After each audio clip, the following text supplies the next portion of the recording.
গতকাল সন্ধ্যেবেলার দিকে ঝন্টু সাহেবের এক রকমের কথা বরবাদ নিয়ে, তার যেমন লেগেছে তিনি সেটা ক্যামেরার সামনে এসে বলতে শুরু করেছিলেন।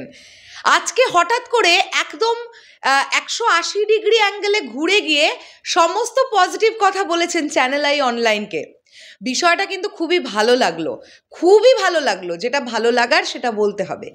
দেলোয়ার জাহান ঝন্টু একটা সময় বাংলাদেশ চলচ্চিত্র জগতের জন্য তার অবদান অনেক, কিন্তু রিসেন্টলি স্পেশালি মেগাস্টার শাকিব খানের ছবি যখনই রিলিজ হবে করে তখনই প্রতিবার আমরা ঝন্টু সাহেবকে দেখি যে তিনি অদ্ভুত কিছু কথা বলেন।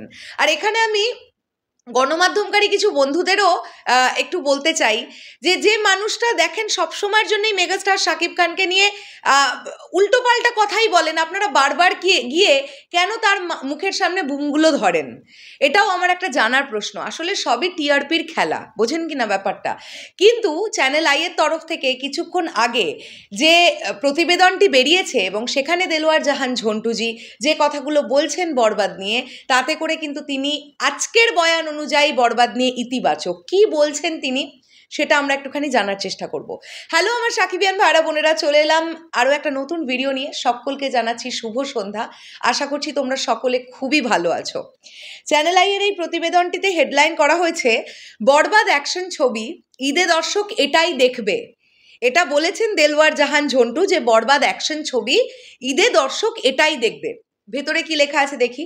বিএফডিসি থেকে চলচ্চিত্র প্রিভিউ কমিটির সদস্য হওয়ার সুবাদে আসন্ন ঈদের ছবি বরবাদ দেখার সুযোগ পেয়েছেন দেলোয়ার জাহান ঝন্টু।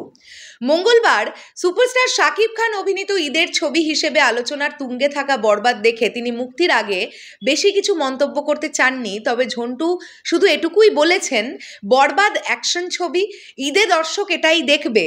তাছাড়া এখন অ্যাকশন বা এই ধরনের ছবি মানুষ বেশি দেখছে।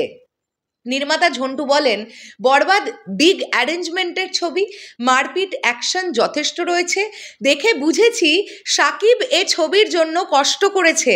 শাকিব এখন আগের চেয়ে অনেক পরিণত, দেখতে আরও সুন্দর হয়েছে। সে আগে থেকেই ভালো অভিনয় জানে, এটা বলার কোনো অপেক্ষা রাখে না। প্রিভিউ কমিটির দায়িত্বে থাকা মুক্তির আগে বরবাদ সিনেমা নিয়ে এর থেকে বেশি কিছু বলার সুযোগ নেই বলে জানালেন দেলোয়ার জাহান ঝন্টু। এদিকে ঈদ এলেই ছবি মুক্তির হিড়িক পড়ে যায়। এক শাকিব খানের দাপটে কোণঠাসা হয়ে পড়ে অন্য ছবিগুলো। বিশেষ করে সিঙ্গেল স্ক্রিনে একচেটিয়া শাকিব ঝড়ে টিকতে পারে না কোনো ছবি।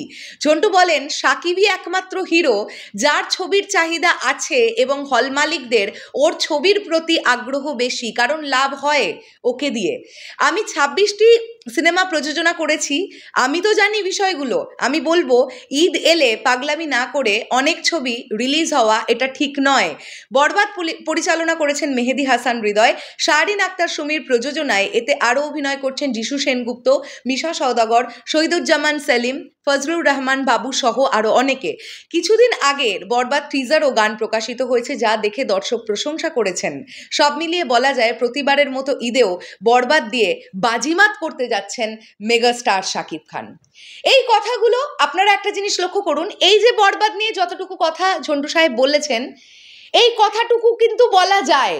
মানে বলছেন যে উনি এই ছবির মধ্যে অ্যাকশন আছে, এই ছবির মধ্যে ভায়োলেন্স আছে, দর্শক এখন অ্যাকশন ঘরানার ছবি দেখতে বেশি এক্সাইটেড ফিল করে, তাই বরবাদ দর্শক দেখবে, এইটুকুনি অবধি ঠিক আছে।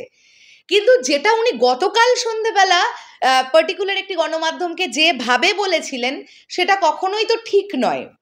বিএফডিসি প্রিভিউ কমিটির একজন মেম্বার হয়ে উনি ছবিটা দেখার পরে এগুলো বলা তো ওপেন বলা তো ঠিক নয়। কোনটা ভালো কোনটা খারাপ যাবতীয় আর যা যা উনি বলেছিলেন আমি রিপিট নাই বা করি। কিন্তু আজকের এই প্রতিবেদনটা পড়ে মনে হলো যে হতেও পারে এটা, যে ঝন্টু সাহেব হয়তো বা এটা নিজে ফিল করেছেন যে বরবাদ নিয়ে এই কথাগুলো ওনার বলে দেওয়া উচিত হয়নি অন ক্যামেরা, যে কারণেই হয়তো বা চ্যানেল আইকে যখন উনি ইন্টারভিউটা দিয়েছেন তখন উনি ব্যাপারটাকে বুঝে দিয়েছেন। এই ব্যাপারটাকে কিন্তু আমরা অ্যাপ্রিসিয়েট করলাম ডেফিনেটলি। আমার মনে হয় সকল সাকিবিয়ান ভাইরা বোনেরাই অ্যাপ্রিসিয়েট করবে, তাই না? শেষ করলাম ভিডিওটা, দেখা হচ্ছে আবার খুব শিগগিরই। তোমাদের কি বক্তব্য এই বিষয়টাকে নিয়ে অবশ্যই কমেন্ট করে জানিও। দেখা হচ্ছে তাহলে এখনের জন্যে, টাটা।